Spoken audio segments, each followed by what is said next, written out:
جو ہے وہ دیکھنے میں آیا ہے۔ اگر آپ لوگ ہمیں اجازت دیں تو ہم یہاں پر فیصل حیات صاحب حکومت سے شروعات کر لیتے ہیں۔ جیسا کہ آپ نے ہمارا رن ڈاؤن سنا، اب یہ پاک بھارت ریلیشنز میں دیکھا جا رہا ہے کہ مسلسل برف جو ہے وہ پگھلتی نظر آ رہی ہے۔ پہلے جو ہے ہمیں مودی جو ہے وہ گریٹنگز، وارم گریٹنگز بھیجتے ہوئے نظر آتے ہیں پاکستان ڈے پر۔ اس سے پہلے وہ انہوں نے پرائم منسٹر صاحب کی صحت بھی دریافت کی۔ اب جو ہے ہماری طرف سے جواب گیا ہے مودی کے لیے۔ تو اب یہ پاکستان کیا کس ڈائریکشن پر جا رہا ہے؟ کیا ہم دیکھیں گے کہ یہ برف پگھلے گی اور کشمیر ایشو کہاں سٹینڈ کرے گا؟ کیونکہ بھارت سے جو ٹریڈ ہے اس کا بھی فیصلہ کر لیا گیا ہے۔ بسم اللہ الرحمن الرحیم۔ سب سے پہلی بات تو یہ ہے کہ پاکستان کا کشمیر کے متعلق جو پہلے دن سے سٹینڈ ہے یا پہلے دن سے موقف ہے وہ آج بھی اسی طرح ہے۔ کشمیر کے موقف پہ پاکستانی قوم، پاکستانی حکومت اور پاکستانی اسٹیٹ اور پاکستانی کسی صورت میں بھی کمپرومائز نہیں کر سکتے، اور یہ ممکن ہی نہیں۔ جہاں تک بات ہے تجارت کے حوالے سے، تو جو ممالک کی تجارت ہوتی ہے وہ ایک دوسرے کے انٹرسٹ کو دیکھنے کی بات ہوتی ہے۔ مثال کے طور پہ اگر آپ سمجھیں کہ ان دنوں میں حالیہ جو دن گزرے ہیں، ان میں کیا آپ کے خیال میں کیا پاکستان اور انڈیا کی تجارت نہیں ہوئی؟ بالکل تجارت ہوئی ہے، لیکن اس طرح نہیں ہوئی جس طرح کے پہلے ہو رہی تھی۔ کچھ اس میں ایشو ضرور آئے ہیں، لیکن تجارت میں تو دیکھا جاتا ہے کہ آپ کو اس میں کیا منافع کیا ہے، اس میں بینیفٹ کیا ہے، اور اسی کے مطابق تجارت کی جاتی ہے۔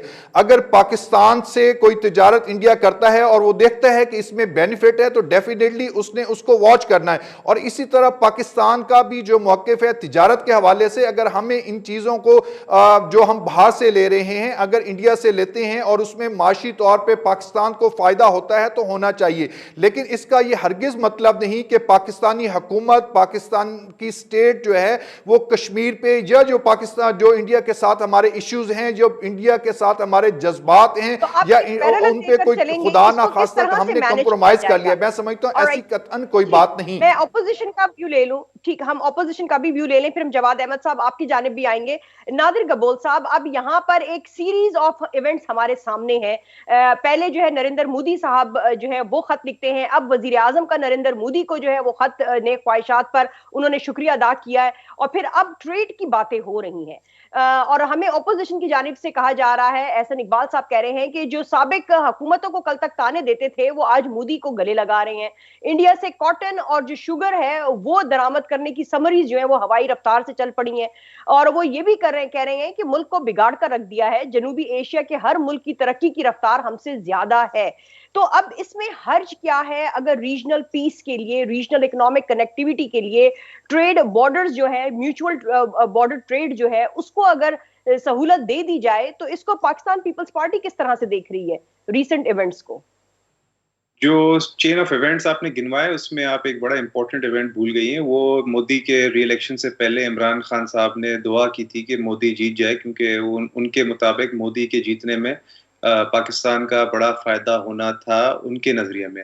تو کیا یہ فائدہ وہی تھا کہ کشمیریوں کے ساتھ جو اتنے مہینوں سے بلکہ سال سے اوپر ہو گئے کشمیریوں کے اوپر ایک لاک ڈاؤن ہے، ایک کرفیو ہے، ان کے اوپر تشدد زیادہ انتہا پکڑ چکا ہے، ان کے بیسک ہیومن رائٹس اگنور کیے جا رہے ہیں، اس کا نقصان کشمیریوں کا ہی ہے۔ پاکستان تو دیکھیں چلیں، جو پاکستان کا حال ہے وہ تو ہے ہی ہے، مگر کشمیریوں کے ساتھ جو ہم نے وعدہ کیا تھا، جو بھائی چارے کے ہم نے جو دعوے کیے تھے، کشمیری اس میں بیسکلی بٹریٹ فیل کریں گے۔ وہ بولیں گے کہ ہم نے 70 سال سے جو ظلم بھگت رہے ہیں، ہمیں آپ نے آسرا دیا تھا، پاکستان نے آسرا دیا تھا کہ آپ کا ہم کاز لڑیں گے۔ تو آج جب انڈیا نے ہمارے پہ آفیشیلی قبضہ کر لیا، دیکھیں قبضہ تو انڈیا کا تھا جموں کے اوپر، مگر اپنا ایک صوبہ نہیں بنایا تھا، انڈینز کو رائٹس نہیں تھے اس وقت کشمیر کے اندر پراپرٹی خریدنے کے لیے، جو کہ اب مودی نے کر دیا ہے۔ اب کشمیر کے سرزمین پہ کوئی بھی